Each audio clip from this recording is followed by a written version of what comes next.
I'm just going to talk a little bit, open up today's conversation about the article, just in case any of you did have a chance to stop by the bookstore and read it. But I thought the article, I want to talk a little bit more about the article and then create a platform for Tom's conversation. So there's a intentional reason why I have the bridge from Pawleys Island over to Georgetown in this picture, not just because I'm the director of Georgetown RISE, which stands for Resilience, Innovation, and Sustainability Through Education, our UN Center for Sustainable Development, but also because I think this article creates a fictitious divide on climate change that I see increasingly crumbling, maybe here today. And climate change science that you read about in the article is really the foundation for what we talk about in today's world in sustainable development, that balance of people, planet, and prosperity, the social, the environmental, and the economic impacts, the foundation of the Agenda 2030 in the United Nations that all 193 member states have signed on to and are reporting on are these 17 goals. But the foundation of these 17 goals, and you can see it on the bottom there, is climate change. The Paris Agreement, which the article goes over, is the foundation of these goals, so that when we understand that we're working towards creating a better planet together, that we know that climate change is not just a sole impact factor. When we have increased sea level rise and flooding in our communities, we know that impacts our health. We know it impacts poverty levels in communities. We know that people who are already impoverished are impacted even further. We know that flooding can impact our water systems, and we know that it increases inequalities in our communities. And so I wanted to show this graphic to say that climate change isn't just a sole topic, but it's a unifying topic rather than a divisive topic on our planet today. And it is the foundation for which we strive forward towards 2030 to achieve the Sustainable Development Goals. And so I want to just talk a little bit about the Intergovernmental Panel on Climate Change report. And just first of all, to talk a little bit about the Intergovernmental Panel on Climate Change, because the Intergovernmental Panel on Climate Change was created in 1988. And it was really created by the UN Environment Program because the World Meteorological Organization of about 3,500 climate scientists came together in the mid 80s and discovered that they saw what they thought at the time were grave changes in our climate. So the report that is cited in the article for today is a report that has a history of assessments every few years in the what we call the IPCC. That's really important because the IPCC currently has 195 members. It has thousands of people from all over the world contributing to the work of the IPCC, including the assessments that inform its 2021 report that and 2018 report that was cited in that article. Sometimes I think people are under the misconception that one or two or three people from one or two universities have informed that report. What is most astounding about the 2021 IPCC report is that it is the accumulation of thousands of scientific documents and thousands of scientific studies that inform what scientists say are high probability levels.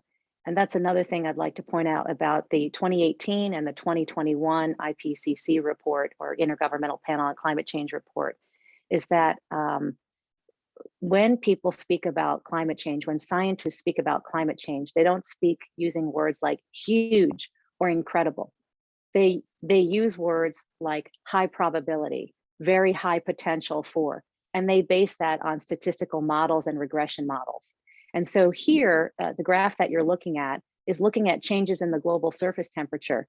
And as you can see, the observed warming is unprecedented, okay, in more than 2,000 years. And you can see the increase there compared to the framework of 1850 to 1900.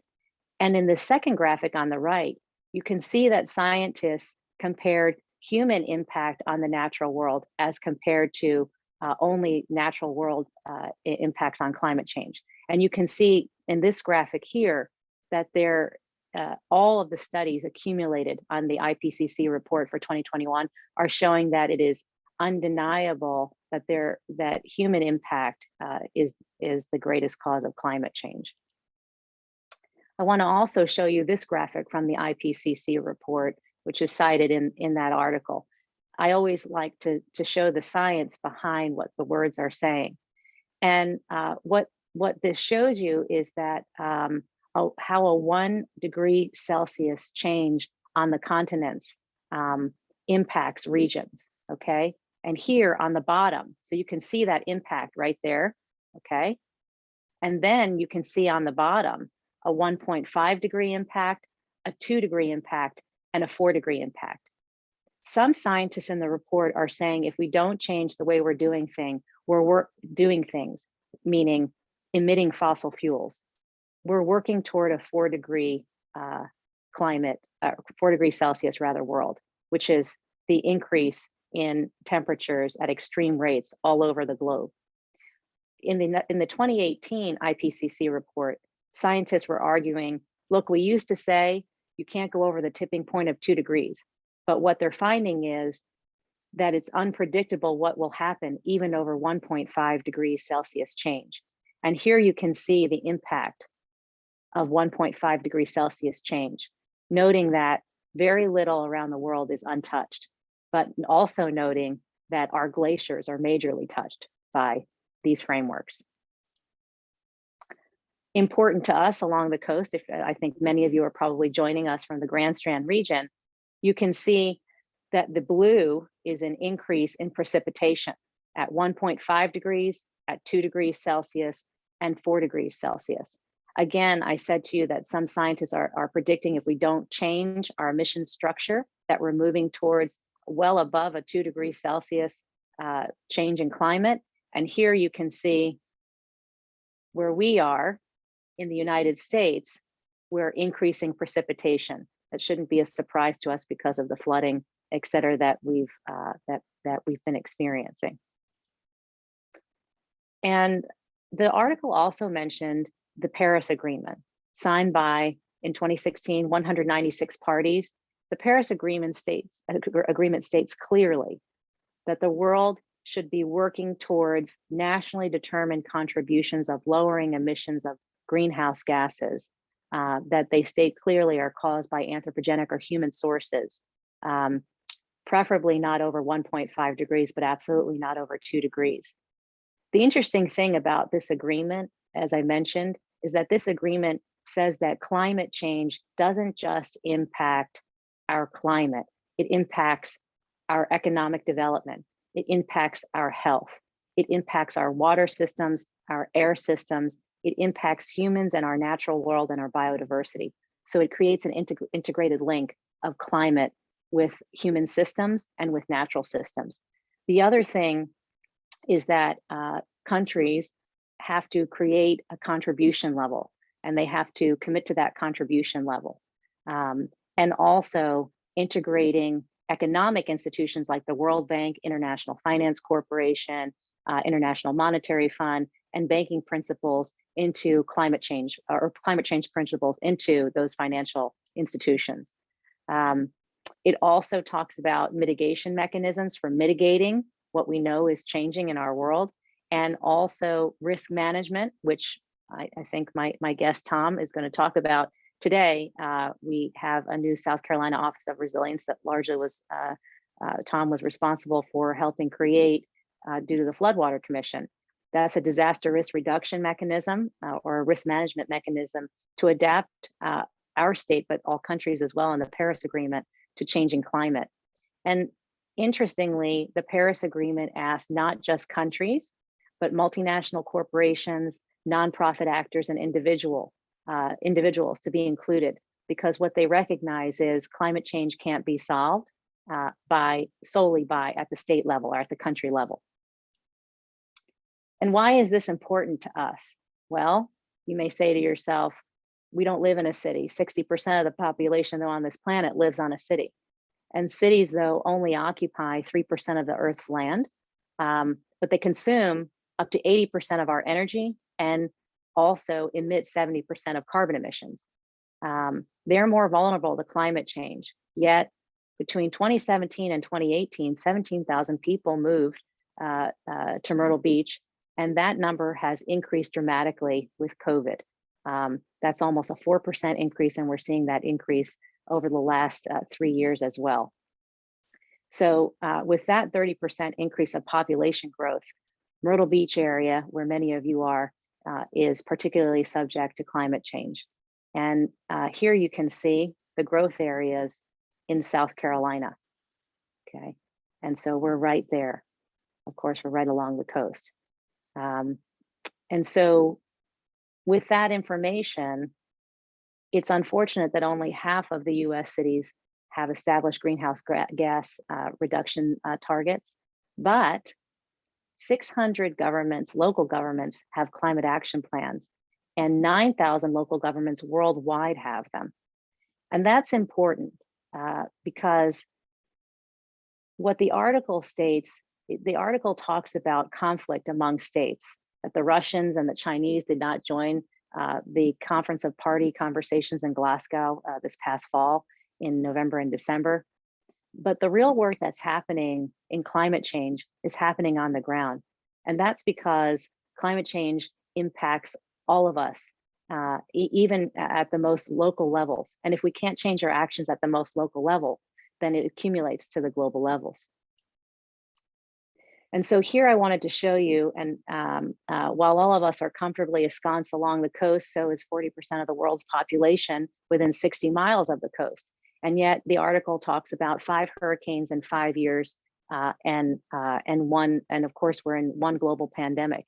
And you can see that the United States is one of the countries that has been impacted traumatically from natural disasters and then internally displaced persons. Anyone who's had to evacuate for a hurricane understands the feeling of internally displaced persons, of course, thinking a lot about the wildfires out west as well. But what does that mean for impacts, as the article talked about, on our economics around the globe? Well, global disaster losses as a share of GDP have been popping up and increasing dramatically over the years.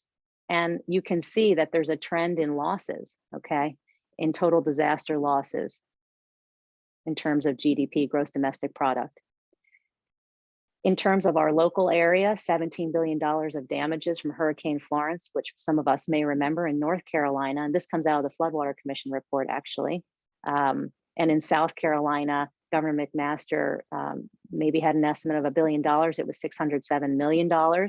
City of Myrtle Beach was impacted to the tune of Hurricane Matthew in 2016 of $20 million. The city of Conway, $4 million worth of damages. And of course, we know since Matthew, those damages had increased over the subsequent 4 years. So what does this mean? How do we connect the global to the local? I want to talk to you about a climate adaptation study that we did in Georgetown County, and a lot of this data is applicable to the entire Grand Strand, so it doesn't matter if you're sitting in Myrtle Beach or not. This is a NOAA grant that we had, and we worked with our friends at the Carolinas Integrated Sciences and Assessment. CISA right now, Greg and Kirsten are also working on the South Carolina Office of Resilience planning on, and they're writing a climate change chapter. And so here I just want to highlight a couple of points of this. First of all, average summer minimum temperatures.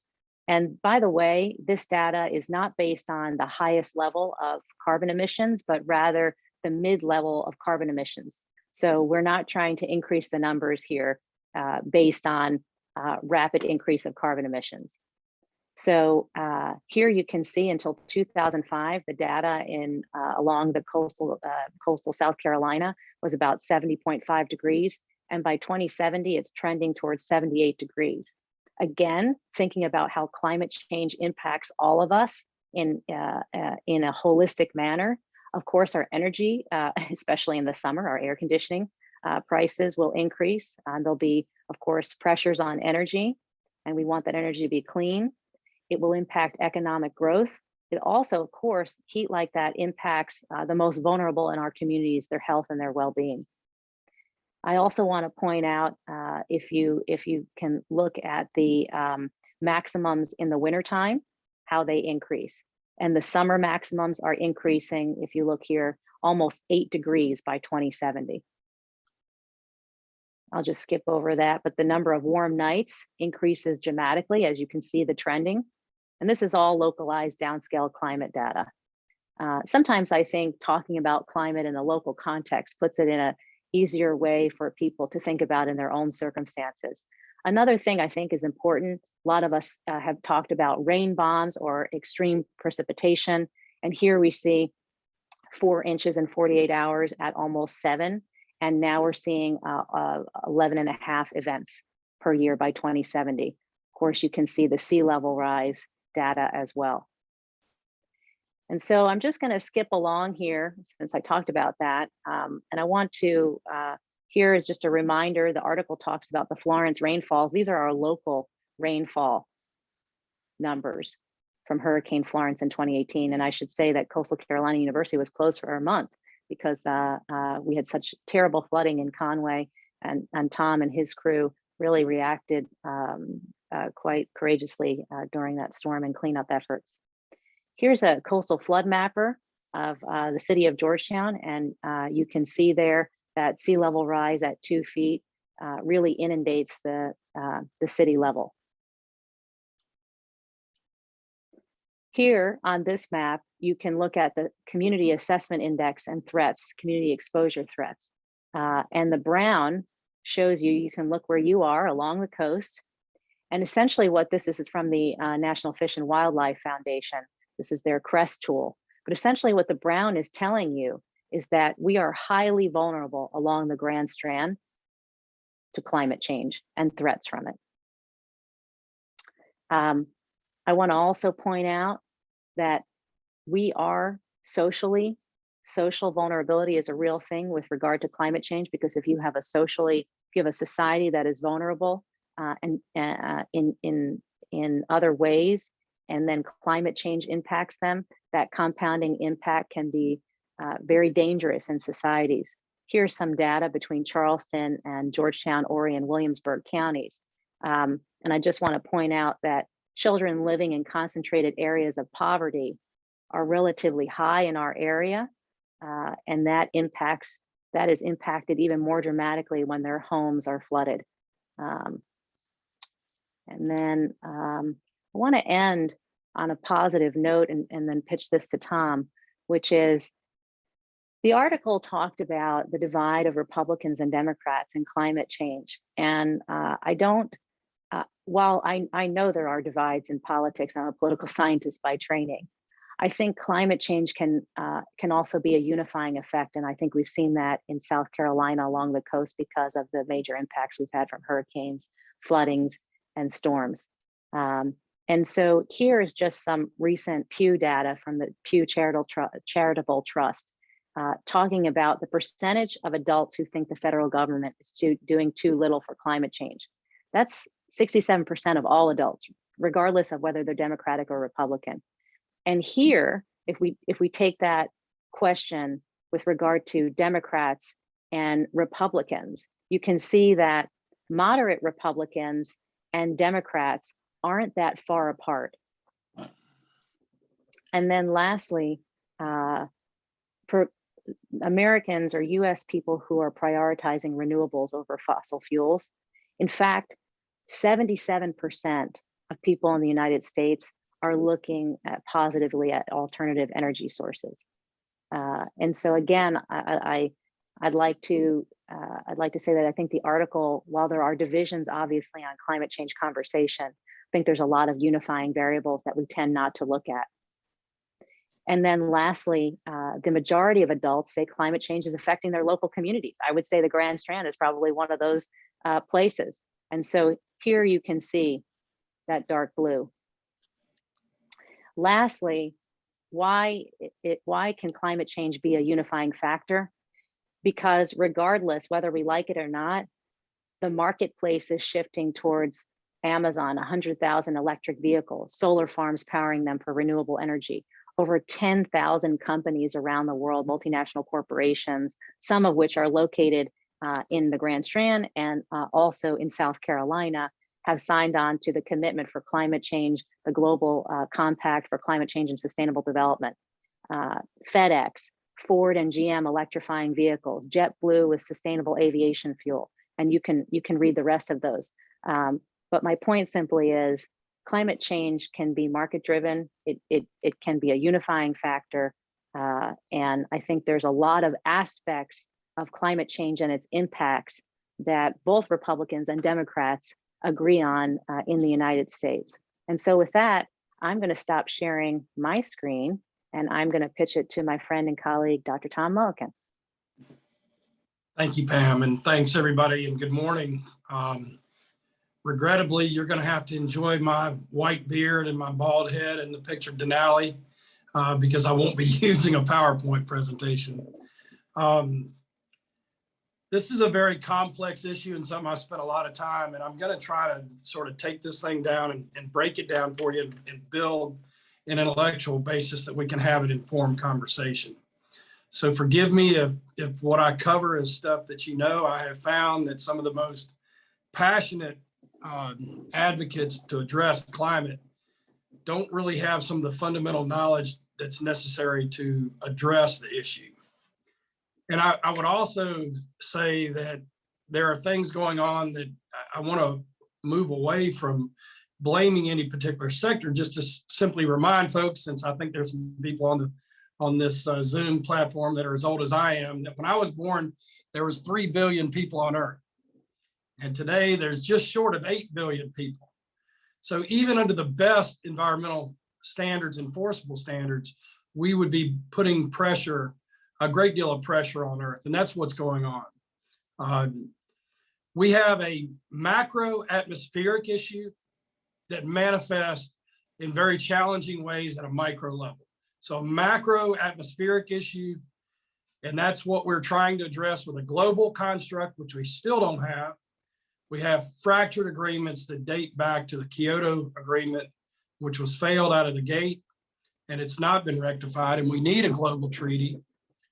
And unfortunately, until we have a global treaty that involves all the world's nations, we're going to have to deal with continued rise in temperatures and continued amplified global climate change. And that's going to manifest differently in different parts of the world. We're going to see greater desertification. And so for example, if we'd have had this conversation last year and come back this year, in this country alone, we've burned 8 million acres of forest. In this year, we've seen about a 4.4 millimeter increase in sea level rise. We have dumped another 10 million metric tons of plastic in our waterways, which is a petroleum product. We've killed another 80 million sharks. We're putting pressure on our environment. And these are things that we're beginning to build and inform. So I guess I started on this issue, believe it or not, in 1980. And back then there was nobody interested in talking about it. Today, really, in spite of the fact that we have some tremendous natural science, and I've got to be careful because I teach in the College of Science, we don't really need a whole lot more modeling. We're measuring now. Like we could go on the beach along our coast and we can measure the impacts of sea level rise. So what are we talking about? Let me just spend a moment on the macro issue. We're talking about our atmosphere being changed because of what Dr. Martin talked about, anthropogenic interference.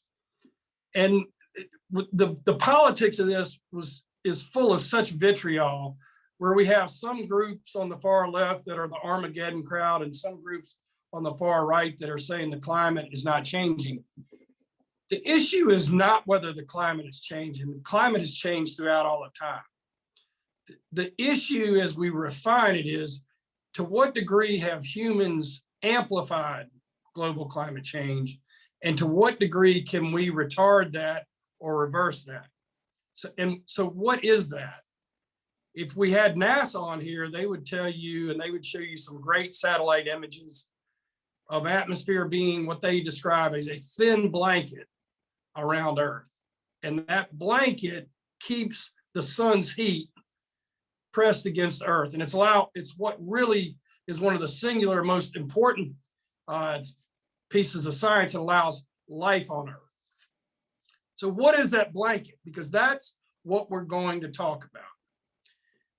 And I'm often called by people who are very passionate about talking about greenhouse gases. So I like to ask, since you invited me here to talk about greenhouse gases, which one would you like me to talk about? And I can promise you from Oxford University around, I've never had an audience get all 6 that the UN monitors in the audience. So I'm going to tell you what they are, and then I'm going to tell you, because here's what I can tell you as just being a country lawyer from Canada. You will not reduce what you do not know, okay? So most people would tell you carbon, and I'll give you that if that's what you would say, carbon dioxide, because that gets you 83% of the way there. And then we have nitrous oxide, so you can remember that as laughing gas. And then we have methane. And then we have 3 synthetic gases, which means that these are gases that are purely man-made: perfluorocarbon, hydrofluorocarbon, and sulfur hexafluoride. Now, those 6 gases are ultimately what make up the fibers in this blanket that's around Earth. So what our job is when we're talking about climate is, how do we reduce those 6 gases? There's other gases that are greenhouse gases, but those are the 6 primary gases that we're going to try to reduce as we take this scientific examination and put it into the public square and talk about it. So if you get the 6 gases, you're a long way there. But if you don't know where the gases come from, you're also going to have a hard time reducing them, because that's where we begin to make policy. And those 6 gases come from 6 sources. Okay, so those 6 sources, if you could see me, if you go this way and this way, you're most of the way there. Smokestacks and tailpipes. So smokestacks, we have energy and industry. And then we have transportation, which is the largest. And then we have commercial, residential, and agricultural. So those are the 6 gases, and those are the 6 sources. And now we're beginning to have the framework for how we reduce, because we can acknowledge that we not have a global construct. And so I would tell you, how much time do I have? How long are we going to go, Pam? I would say if you talk until about 11:05, and then we'll have about 20 minutes or so for questions. Okay, thank you. And Tom, how would you like to handle questions in the chat or Do we already have after you speak? No, we don't have any yet. You can stop me at any point, because I don't want to talk over or outside of people. But I want to say this. So one thing that 2 points that I would make. While the synthetic gases that I mentioned to you only comprise 3% of the total, they often get left out to the side. And that's because of the last piece of science that I need you to understand so that we can talk about how we're going to address it. And that's GWP, global warming potential. Carbon dioxide is the base, but sulfur hexafluoride has a global warming potential of 23,000 times higher than carbon dioxide. So it stays in the atmosphere that much longer. So some of these fibers are thicker and more durable. They stay there longer. So with the 3 synthetic gases, we could talk about how we eliminate them out of the gate, and which would make a demonstrable difference. The other thing, and I'm glad everybody's seated because I'm getting ready to rock you back on your heels. We only have one atmosphere. We only have one atmosphere. And I'm like, I know y'all are thinking, is this guy that stupid? Believe me, that is a very important issue. I get invited places.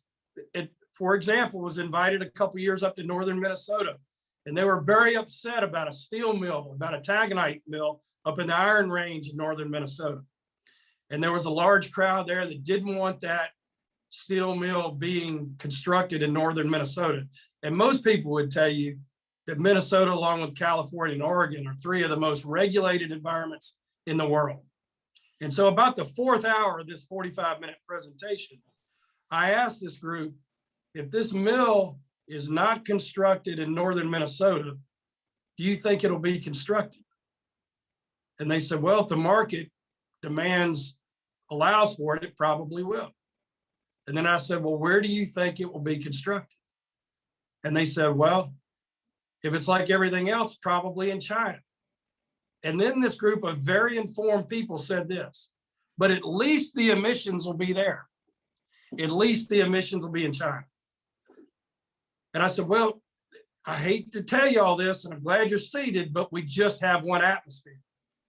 And as we move emissions, this part, the smokestacks from regulated environments into unregulated environments, the carbon intensity is 3 to 5 to 1. So now we've taken that steel mill in Minnesota that was going to be 5 million metric tons, and we turned it into 25 million metric tons, and we put it into China that also doesn't have environmental standards. And then that gets you to an issue that we're not talking about here, and that's the silent killer. If I asked you who is the highest emitter of ambient mercury in the United States, most people would tell you coal plants, and I'd be okay with that, but it's not true. The highest emitter of ambient mercury in this country is China. The highest emitter of particulate matter, smog indicators on the West Coast, is China. And I can go on, but I simply want to make the point, because I don't have a lot of time, that this is why a global construct is so important. So when I go here, immediately people say, well, are you saying we shouldn't do anything? And the answer to that is no. And so now I'm going to take you to South Carolina, and I'm going to shock you. South Carolina is the global leader in dealing with global climate change.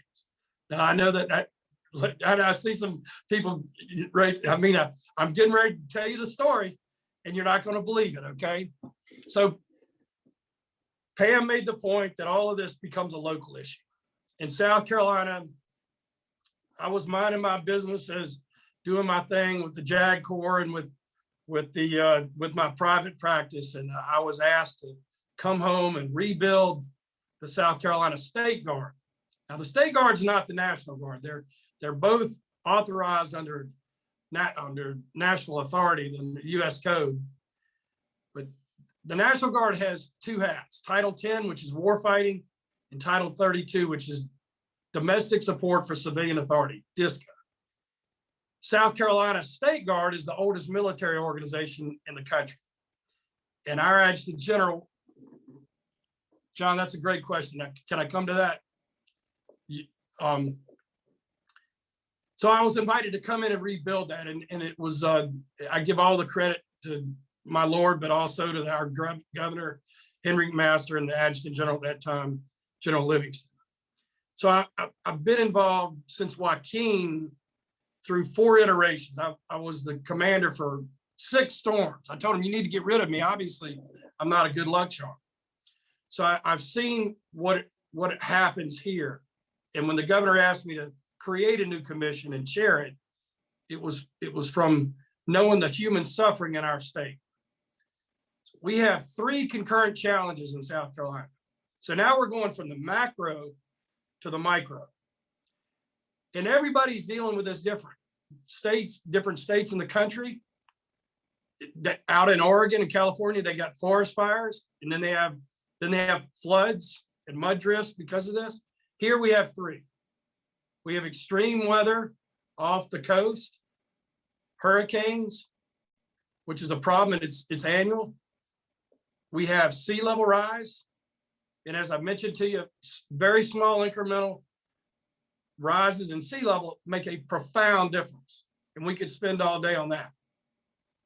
I had a legislator call me a couple of years ago and say, Tom, I understand we're going to have a 12-foot increase in sea level rise by 2050. And I said, he's a retired judge. I said, Judge, with permission, I'd like to have the rest of this conversation on my knees.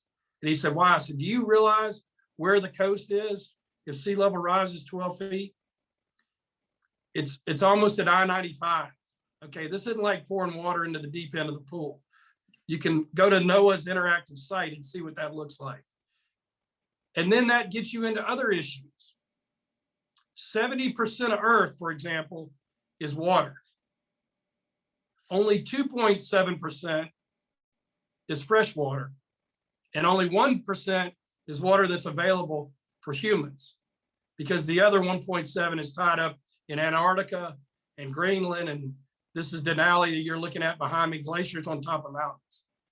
So we're talking about something that's vital for human consumption. And now we're talking about sea level coming in and creating brackish water and what they call saltwater intrusion into drinking water. And we don't even have that conversation yet, because we've had a hard time getting people to the table to acknowledge that the climate is amplified and is changing. So here we have extreme weather, sea level rise, and you know about that on the coast because we have what they call nuisance flooding. When it rains hard, there's nowhere for the water to go, so you're driving through small pools. And then the third area, which most people are not aware of, except those of you who live in the western part of Horry County, is that we deal with storms coming up from the Gulf, okay? Because they come up through the Gulf and they drop their water into North Carolina, and we get floods from the North Carolina watersheds, which we're connected to. So where you see the Lumber River and the Little PD, the confluence, is a place called Nichols, South Carolina. And that's where they always send the national news, because that's where the water comes down.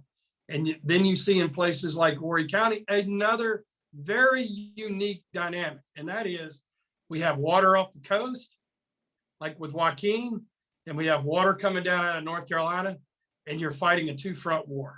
So that's what we're doing here. So John asked about nuclear energy. We have the highest nuclear per capita in the country, in South Carolina. So if we were looking at energy, what does our grid look like? I told you South Carolina is a global leader. So why do I say that?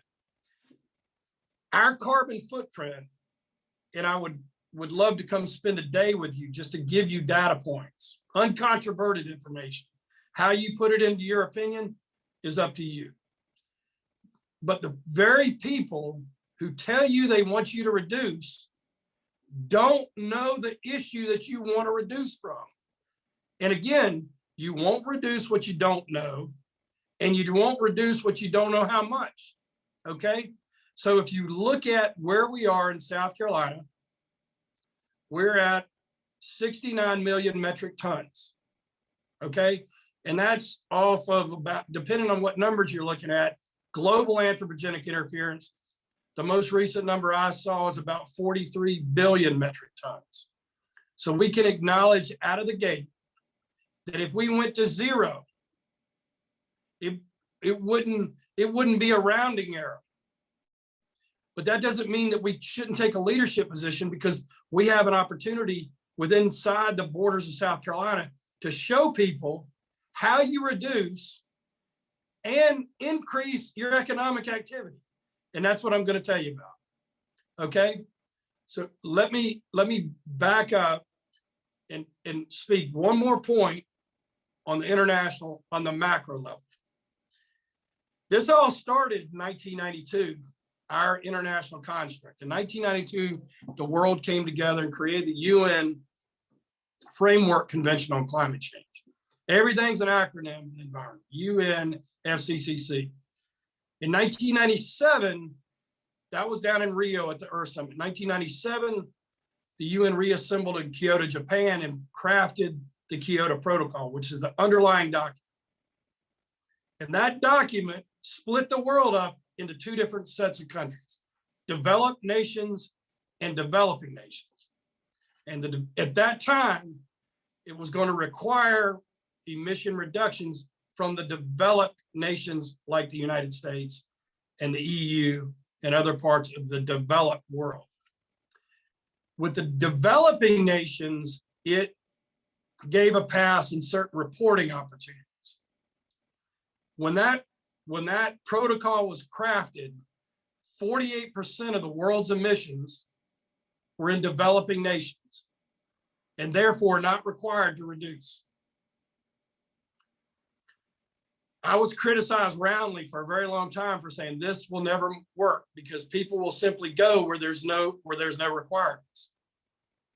Since 1997, China's increase let me back up and tell you that of those developing nations, it was widely reported that they included countries like Ethiopia, and Indonesia, and Namibia, and that's all true.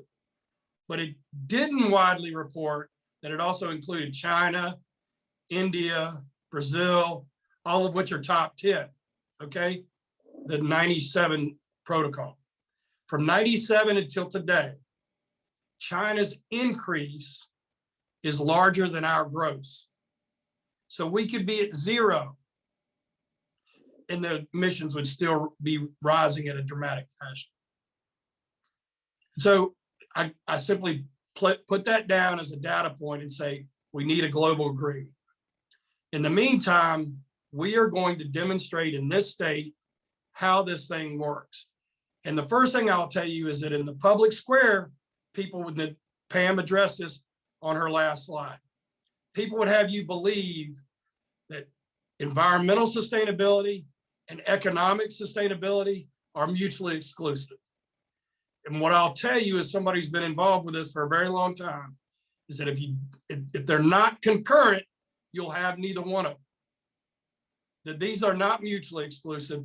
They can rise together. And we're going to talk about that. Okay. So now I'm going to take you back to the micro.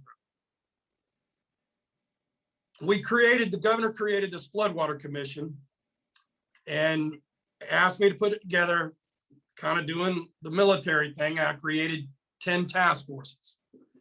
I said, the first thing we're going to do is we're going to rebuild every piece of natural resiliency that we can while we build more public conviction to invest.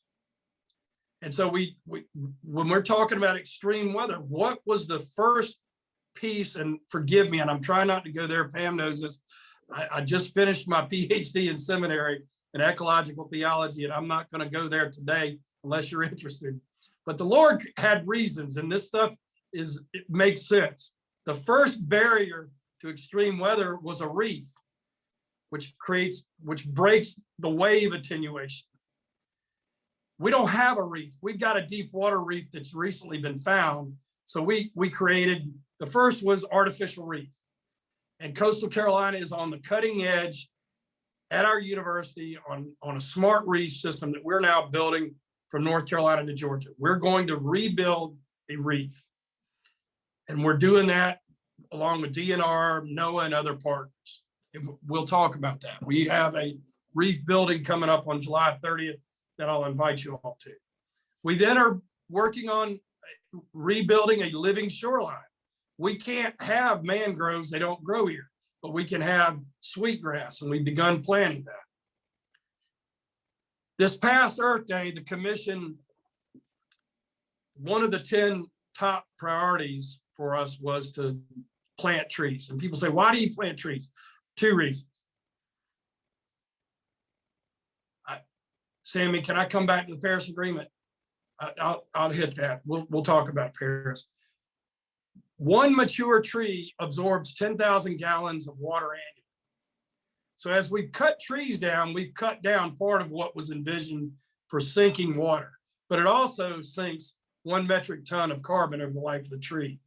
On Earth Day, this past Earth Day in 2021, we planted 3.4 million trees on one day in South Carolina. And people said it would never happen. Largest tree planting in the history of the country. And in my mind, I think it's the largest in the world. Ethiopia claims to be the largest, but I think they were just crop dusting the seeds. So we had that. A lot of our flooding in this state is occurring because of so much water that we've had, where we have washed out of many people's carports and garages. Anything you can imagine is in the rivers and creeks, and it's creating its own dams. So we have 2 cleanups a month. And the governor, lieutenant governor, and Congressman Rice and others have all been out there with waders on with me, cleaning up. We want natural flow from the mountains to the sea. So we're going to rebuild a living. That's part of the smart river. We're dropping LIDAR now so we can know in a very real way, how do we move water from the mountains to the sea? The first thing that happens when we have an extreme weather system is we lose power. So we had a grid security. The landscape beautification, we have cleanups. National security. We have about a $4.3 billion economic impact from military installations here, and they will move if they can't train during heavy weather. So we're doing what we can, working with all of them. Stakeholder engagement 2 years ago, and Dr. Martin was a part of this. We created, the governor wanted to get more people involved. So we created what we call the South Carolina 7. And every July, from July 1 to July 30, we hike from Oconee County in the mountains to Charleston. We hike 350 miles, and every night I hold a stakeholder engagement, what we call a fireside chat, where we bring people in and we bring them into the conversation, not push them out. We also work with federal funding, and Congressman Rice was the chairman of that. And then finally, economic development. So those are the broad areas. We created a 405-page report. Now, with that report, there were a number of priorities. One was to create a new resiliency office. And we created that last year and funded it with an initial $80 million. And we began identifying areas that we need to work with that are fragile in some of these communities. We wanted to plant 10 million trees over 10 years. Instead, we planted 3.4 million in 1 year. And this year we'll plant another 20,000. And that was in every single county, by the way. And we started going down the list of what we want to do. Next week, on Wednesday, we'll have a press conference and announce the Conservation Act of South Carolina, where we will protect twice the amount of acres that we have. We'll go from 3 million acres to 6 million acres of protected, of fragile ecosystems, so that we don't have, and all of that will be being done without raising taxes $1, because we're going to take 25 cents on every dollar of a deed stamp. So when we do development and people buy deed stamps for the property, 25% is going to go in the conservation bank, and we're going to use that money then to preserve and protect other properties. So all of what we have been doing has not increased taxes $1 and has increased economic output. How is that? And I'm starting to rush now, I apologize. I'm going to come to energy. John asked about that. In South Carolina, we are going to take down 4 coal plants in the next few years. And that reduction of the greenhouse gas footprint is 13 million metric tons. I told you we had 69 million. Those 4 plants are going to reduce our total output of anthropogenic interference by 18%. The most aggressive plan that has ever been contemplated in Congress was a 20% reduction. And it was introduced in 2010. It was called 20 by 20. We are in South Carolina going to reduce 18%. And people, all my friends on my left that hike and like all that with me, are so excited about that. And the people on the right are equally excited. And why is that? Because of another data point, and that is utility scale solar is generating power now at about a penny a megawatt, and coal is still at about 3.2 cents a megawatt. So we're not only bringing in a developing alternative energy, we're going to generate energy at less of the cost. And so it requires a sophisticated outlook on each of those 6 areas. And I'm going to try to wrap it up. So why are we leading the way? One, we're knocking out 18% right off the top. We're going to do that on energy, and we're going to continue to do that. And we'll look again at nuclear, and we can talk about that in the Q&A. South Carolina has 3 manufacturers that are manufacturing today electric vehicles today. We don't have oil and gas here. I guess y'all know that. And so we don't really, even though I've represented energy companies for years, we are deploying a lot of alternative energy. And I mentioned to you, we have the highest per capita nuclear any state in the country. We're now rolling out, the electric vehicles will roll out as fast as the infrastructure rolls out. Like, people don't want to buy a car that they can't refuel. And that's a real practical issue. We now have refueling stations in many of our state parks. We're in the process of creating an electric highway in South Carolina. where we're going to put refueling stations in our rest areas and other places. As we push forward and take a vanguard position on electric vehicles, we're also propping up our manufacturing backbone, because we're one of the leaders in manufacturing the electric vehicles that people are going to drive and put on the roads through this production, and infrastructure will be a huge issue. One of the great challenges that we have, and one of the things that I'm so excited about, I didn't think I would live long enough to see it, is the advent of various types of energy. It's something that's always fascinated me, you know, and I hope that we can do it right. When the first barrel of oil was drilled, not in Texas, but in Titusville, Pennsylvania, the environmentalists hailed it as the greatest thing ever. And they did that because they thought we'd quit killing the whales, because we're going to go from whale oil to oil. Now, this was a development. And so I simply say, we need to be thoughtful and lean forward. You know, what are we doing? Because if you're looking at megawatts, 5 acres to a megawatt, okay? And as we displace other forms of fuel and we go to solar, we go to wind, what are the issues that we might lean for? So I don't want to be so intoxicated in our enthusiasm that we're not looking and making sure that we're not creating other issues and having a very informed position on that. So we have 3 concurrent challenges here. We're addressing them. A lot of people don't want to know about what we have to do to stop water coming out of North Carolina. We don't create a reservoir where we're controlling water coming out of North Carolina. We can get mad at North Carolina all we want. They're not going to solve South Carolina's problem. And so that's its own issue. And I can tell you what we're looking at there, and some of the people don't like it. But there's some people that talk about you can't, this idea of moving water certain ways is something that bothers folks. But right now we do have a lake in Marion County when it rains hard in North Carolina. And you know what you call it? Marion County. I mean, people there who are very poor are washed out. And you're talking about people that when they're washed out of their homes, they're not rolling into their gated community at the beach into their second house. I met a 90-year-old woman that has been out of her house since Joaquin, living with neighbors, living in a car, and we could do better than that. So we are dealing in a very conscious, I think, sophisticated way to look at these issues in South Carolina. We are a global leader in showing how you can have environmental and economic sustainability as concurrent goals. So I've probably gone over my time, so let me stop. I'm happy to answer any questions and make comments.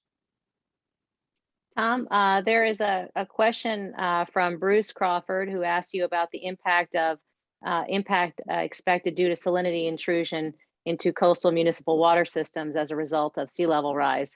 USGS had a report in 2013, but he's not sure what the latest thinking is on the topic.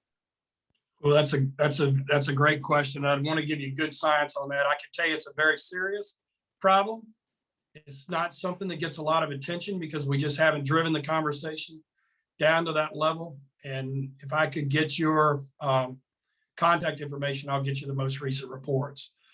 And I would also tell you that as you put water, we're talking about saltwater intrusion, but as you move water into areas where it's not been before, you're dealing with something else that nobody wants to hear about right now, and that's airborne pathogens.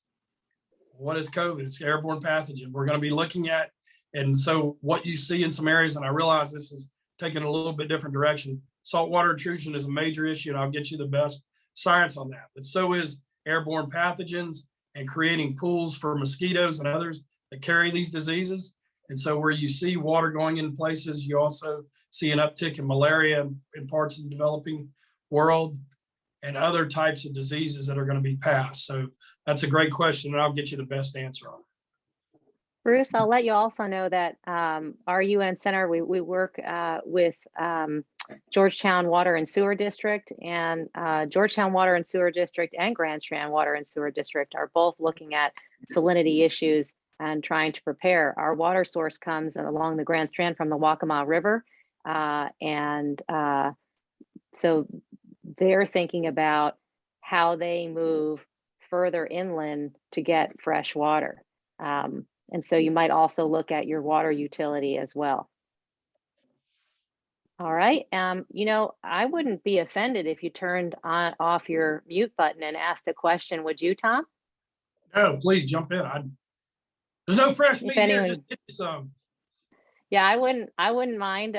Please unmute yourself and ask the question. You don't have to type it in the chat, or you can if you want to, whatever you're comfortable with. Yeah, I have a question, and that's that if we move pollution from the individual exhaust pipes to electrical factories, then are we actually reducing pollution by doing that, or the electrical factories, which I understand are mainly fossil driven, will simply be putting the same amount or more into the atmosphere? Great question, John. So that's why these are inextricably intertwined. As we move, we have, of those six, we have transportation and we have energy. Here, we have nuclear, we have some coal left, we have solar, we have natural gas. So the answer to your question is, will putting electric vehicles out there before we've converted from coal, it has the possibility. But we're also rapidly moving away from coal in this state to these other types of alternative energy. It's not the best answer, but it's the accurate answer. And it's a great question because, and it's also what makes all of this public planning. So like, John, if you take these issues, the reason why this governor's insistence on having a big tent is in South Carolina. So who's dealing with those issues? Who's dealing with those? Public Service Commission, the Office of Regulatory Staff, ORS. We're talking about permitting issues through DHEC. We're talking about some DNR issues. And what we try to do is bring all those parties together, because we don't want DOT dealing with e-vehicles and recharging stations absent a conversation of what you just asked about, right? Because if all we're doing is increasing output of coal plants, then we haven't reduced. And that's also why I've encouraged that, like the United Way thermometer, let's understand what that number looks like and how we're going to bring it incrementally down. And that's not only a fair question, but a great question. Can we hear? John, oh, sorry, Sammy. I will just add to John's question that I direct our solar ambassador team and work pretty closely with the Office of Energy and the Office of Regulatory Staff. And one of the things we often neglect in the conversation, which we're re-engaging, it's the simplest, which is energy efficiency and conservation. And so we're also looking in the state of South Carolina at how we can encourage energy efficiency. So using less energy, not by sacrificing and moving us back to the Stone Ages, but rather by understanding new technologies, by engaging new technologies and reducing our energy usage, so that first you make yourself more energy efficient. Because if you don't, then what I like to say, as many solar panels as you have on your house, you're air conditioning your front lawn. And that's a simplified version of it, but energy efficiency is important kind of a conversation to start this. Sorry, Sammy, go ahead. No, that's okay. It's just along the same lines. I think I read yesterday or today that President Biden is suggesting that there will be electric refueling station along all the highways in the country. Mm-hmm. So what you're saying is that it's too soon to do this. That's the step that needs to happen, Sammy. We've got to have the infrastructure. As we create broader infrastructure for refueling stations, it'll spur on more purchasing of electric vehicles. What people are finding out, and there's two types of refueling stations, right? Most people are used to pulling up the pump and 4 minutes later their gas tank is full. So it's fast refueling, and that's a different type of refueling. So and your question is why we've got to have an informed conversation. You have to have the infrastructure if we expect e-vehicles to take off. Right now we have gas stations. We don't have electric stations. Chuck and Sue have their hand raised. Chuck and Sue? Yep. Hi. We come from Vermont, and it seems like Vermont made it a lot easier for people to take and put up solar panels, and um, and they also did solar farms. But I saw a lot of places in Vermont that had these, 15 by 15 um, adjustable um, panels that they use to take and do their house. Are there other states that we can take and use as an example of taking and doing the, you know, getting electricity another way? Um, Refueling stations that you had mentioned also um, is for people who are moving from one place to another.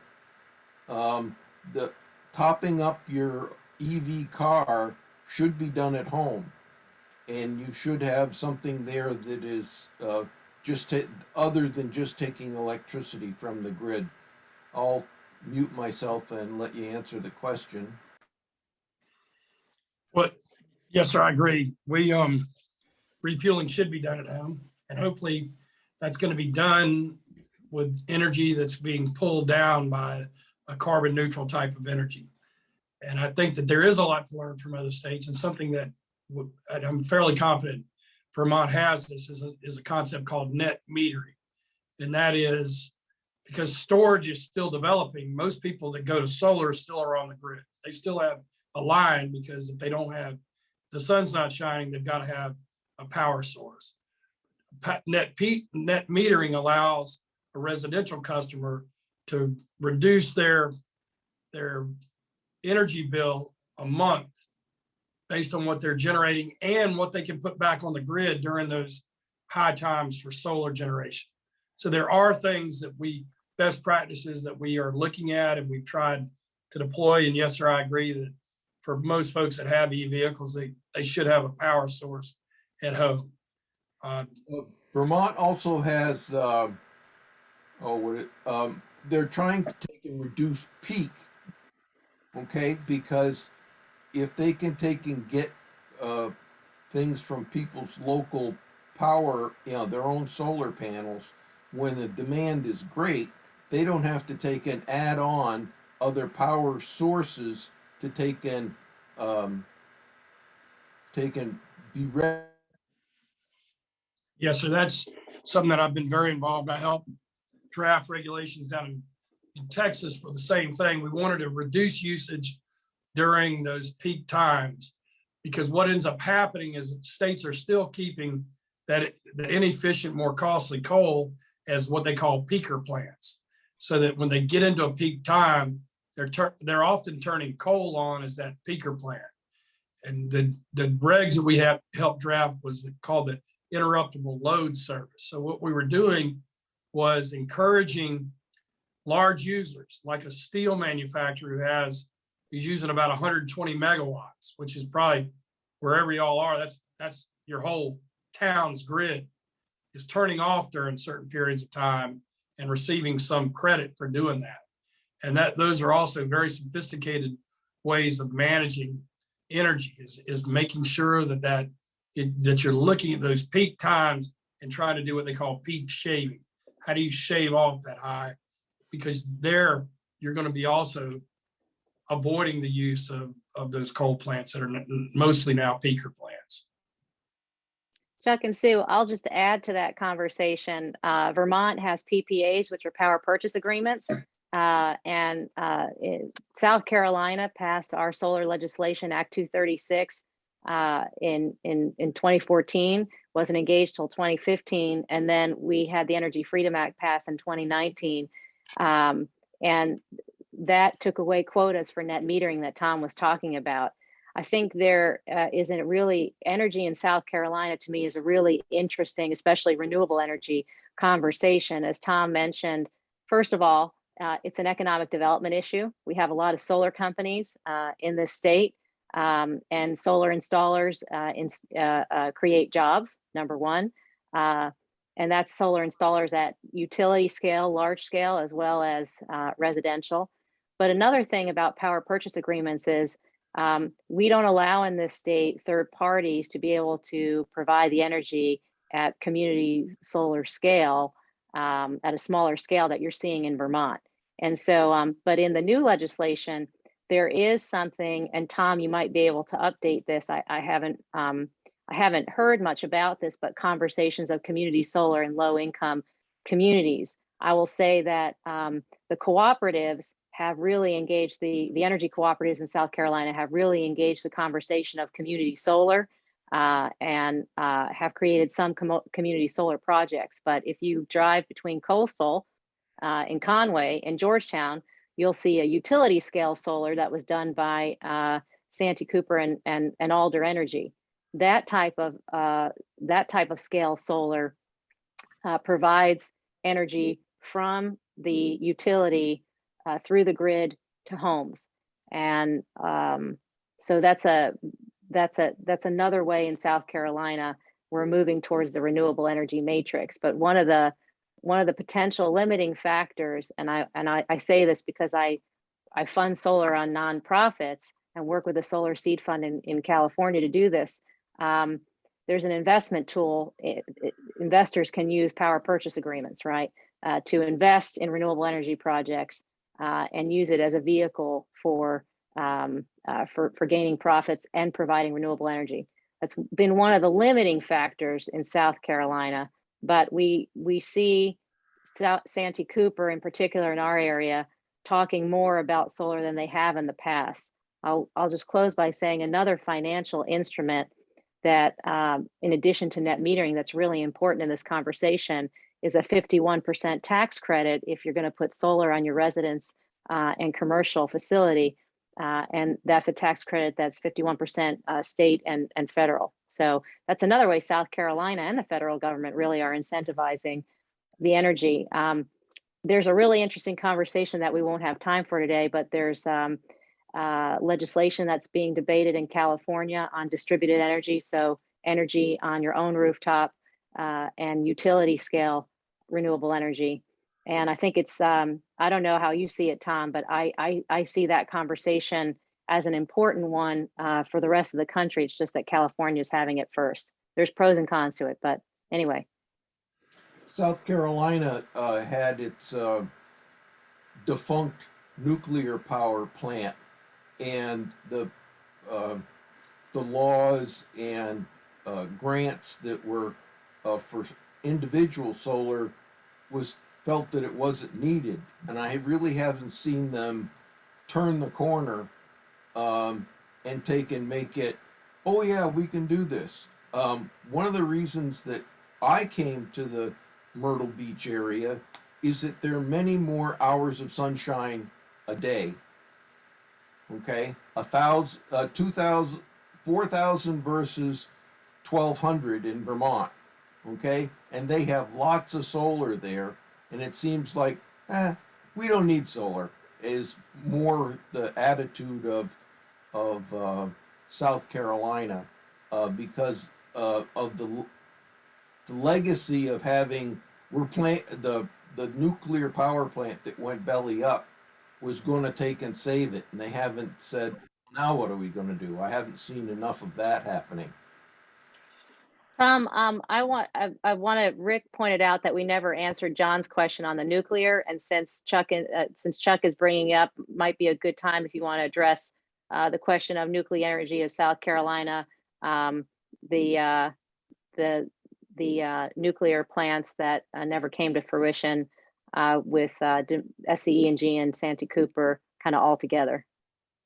Yeah, this is also when we can take offline. I represented the governor on the summer 2 and 3. So there was a measure that was passed that changed how the utilities could be reimbursed for the development of new nuclear power. I've mentioned to you, as it stands right now, we have the highest nuclear per capita in any other state. And it was contemplated that they were going to build 2 new reactors at the site where we already had one in Fairfield County. We have the Summer Nuclear Facility. This was going to be Summer 2 and Summer 3. And there was an agreement between then SCE&G And the electric co-ops were SE&G owned 55% of this. The co-ops owned 45%. And about a decade into this, it became clear that they were drastically over budget and drastically off their timeline. And the decision was made to pull the plug on that.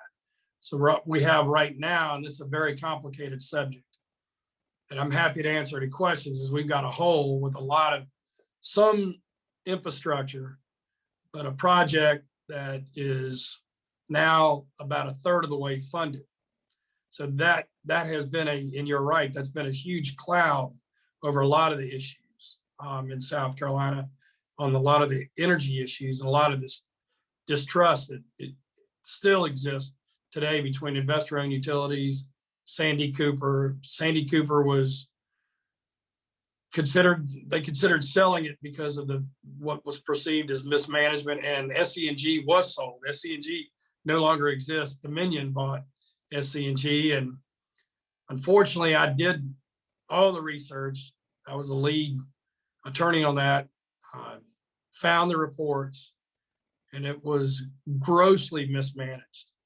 The act that I'm referring to, if you read about it, is the Base Load Review Act, which allowed them to pass costs along, and there was no real governing mechanism. And since investor-owned utilities, they get 10% of profit, and there was a lot of investment, and it's a sordid tale and unfortunate tale in South Carolina. That would have given us another roughly 2,200 megawatts of power off those two, and would have put us in an even greater position as a net energy exporter with what we're generating here. So I don't know if I'm addressing.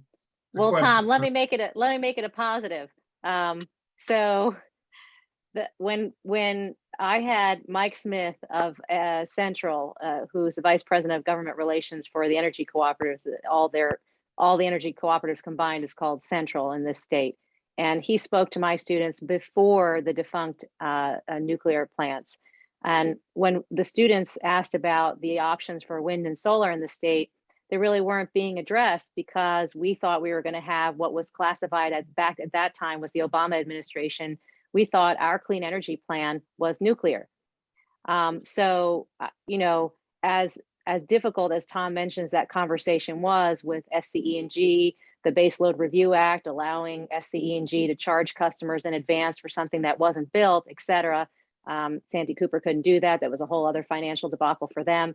But the bottom line is now I'd like to say, on a positive note, we can have the energy conversations that we're talking about today because we need renewable energy in the state. And so there's an energy matrix that can be exciting that we can talk about. Would you say that would be, are you seeing that, Tom? Certainly Santee Cooper's talking about it.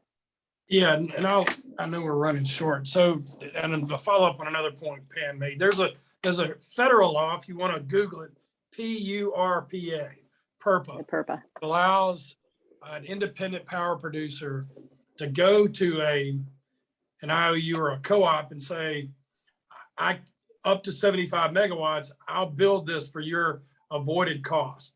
In other words, for what it cost you to supply that power, if I could do it for that cost or less, they have to buy it.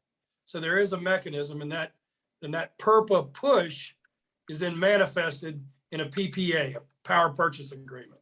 So we do have mechanisms, and a lot of what the solar facilities that have been constructed in this state have been under using this federal authority under PURPA to go to Santee Cooper, to go to the individual co-ops, and to go to Duke and Dominion under PURPA and demand to be able to build it. So we've seen within the last couple of years a lot more solar, and we're going to see a lot more of it. But there are opportunities there. And I mean, we could spend, if y'all wanted to come back, we could spend another 2 hours on just the energy piece and really with a more of a granular examination. Look at that. Look at what our grid looks like. It's one of the 6 sources of greenhouse gases. And then we can walk through how much is coal, how much is gas, how much is solar, how much is wind, how much is geothermal, which is almost non-existent, and how much is nuclear. And then look at what's emerging. But what I will tell you is the big question mark in this state We don't want to have to go to Berkeley or MIT. We've put together a working group here to examine storage. So if you want to stay on the cutting edge of alternative energy, storage is the issue. When we bring down the cost of storage and we go up with the efficiency, you're going to see this state be able to offer alternative energies across the boards. And then we're going to get into, and this is the last thing I'll say, where distributed power is going to make a big difference, and we are seeing this, is with our major manufacturers. We lost 10 million manufacturing jobs over a decade to China, largely because they were giving them energy. So why is that an issue?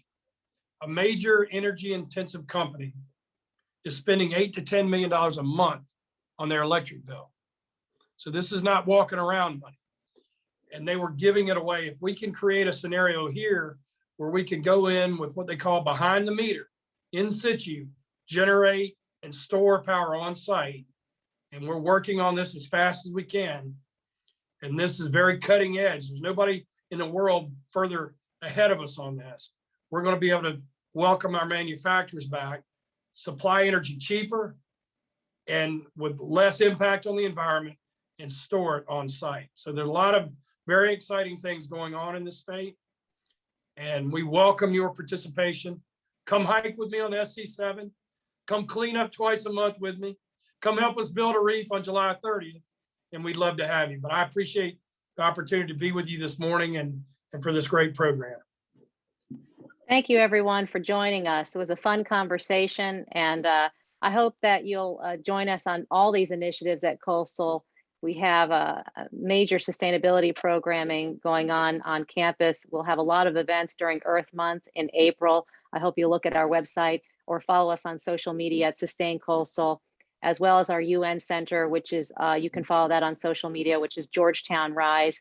And the solar CCU or Coastal Solar Ambassadors will be working on renewable energy. And thank you again for joining us. I hope everyone has a wonderful Saturday afternoon.